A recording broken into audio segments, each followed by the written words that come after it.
this is my 2001 Taurus, and my oil light, when I come to a stop, comes on, and I'm pretty sure it's the oil sending unit. I'm going to have to go ahead and replace it, so I'll show you guys how to replace it real quick. I'll pull over here again. We'll see if it goes off. I mean, it's off right now. Let's see if it comes back on, and you can see coming back on. Now, my engine has only got 132,000 miles, and the motor sounds fine. I mean, not a peck or anything, so I'm pretty convinced that it is that oil sending unit out there. I've already got one, and I am going to go ahead and replace it, and I'll show you how to do that here in a few minutes. So let's get to it. Well, first of all, let's drive home, and we'll fix it. And we'll let it cool down first. Drive home, let it cool down, and we'll replace it, and I'll show you how to fix that light. And if I put it neutral and give it some gas, it'll go off. And as soon as I drop it back down in gear or let the engine slow down a little bit, it comes back on. So this is a pretty common problem from what I've seen from a lot of other forums. So let's go ahead and fix it. All right, good morning, kids. It is a cool morning. I let the car sit overnight, and she's nice and cool, and I got it sort of at an angle here where the sun is kind of coming in, so hopefully you'll be able to see me replace this oil sending unit switch. Now, like I said, the car is cold. I recommend that you do this while the engine's cold because things break loose a lot easier. And here's my newer sending unit switch that I'm going to be putting in. Now, to do this job, all you need is a socket with a, I believe this is a 13/16 deep well, little ratchet. And I take my dipstick out for the transmission, which is right there, get it out of the way. And then all you have to do is get down in here, and hopefully my camera is still in focus. Let's see. Yeah, I believe so. Pull your dipstick out for your transmission, get it out of the way because it's sort of, kind of sticking up in there. Then when you get down in here, here's a oil sending unit wire. You got to push in on this right here. Be careful and don't pull on this wire too much. You will break it. If you push in on that clip right there, that will release that off of that sending unit switch.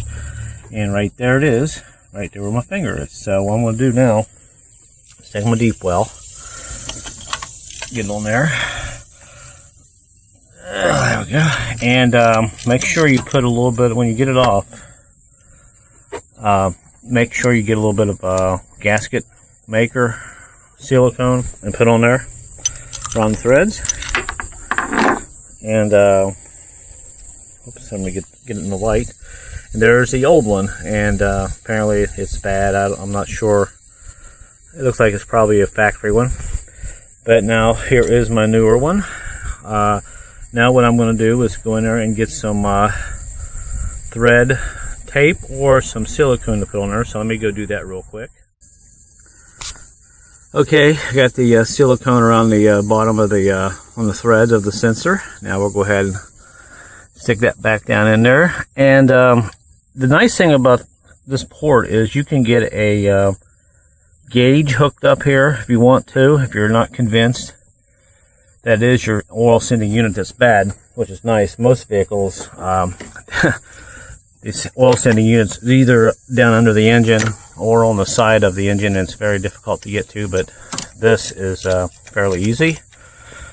At least Ford made something that was a little easy to access, especially something that's pretty common that goes bad on these sensors. And that is tight. Not real tight, but pretty snug. And go ahead and stick your wire back on it.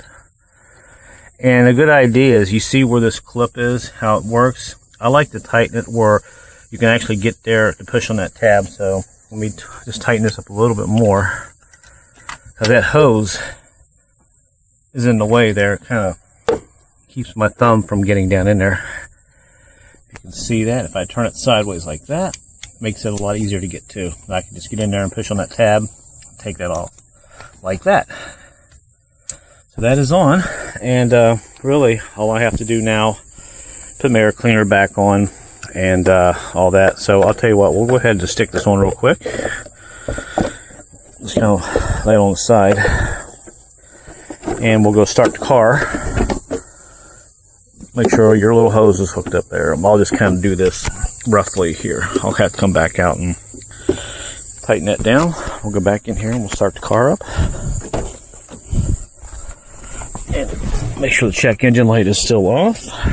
Find my keys. And the check engine light is off. Of course, the engine is cold. Now, what I'm going to do is drive it later today, and I will give you guys an update on my message here on the bottom of the video, let you know how it worked out. But it looks like, let's see, there's the oil light's right there. There you can see it. Put it back in neutral, start it. And it goes out. So, like I said, it did it when it was hot.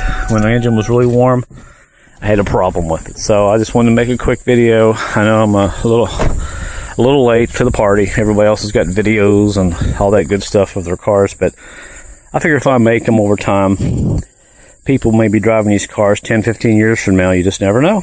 All right, so make sure you put your transmission dipstick back in and button everything back up and drive it and see if it takes care of your issue. Like I said, the engine never made a bit of noise, never ticked, pecked. Haven't even seen a puff of smoke out of this thing. It's just that flickering oil light was kind of driving me crazy, and all the forums say that's probably more than likely the problem. Now, if your engine is making noise, ticking, and stuff like that when that oil light comes on, then you probably have more of a serious issue, probably with your valves or your bearings. The clearances are probably really getting bad, and you're losing lots of oil pressure.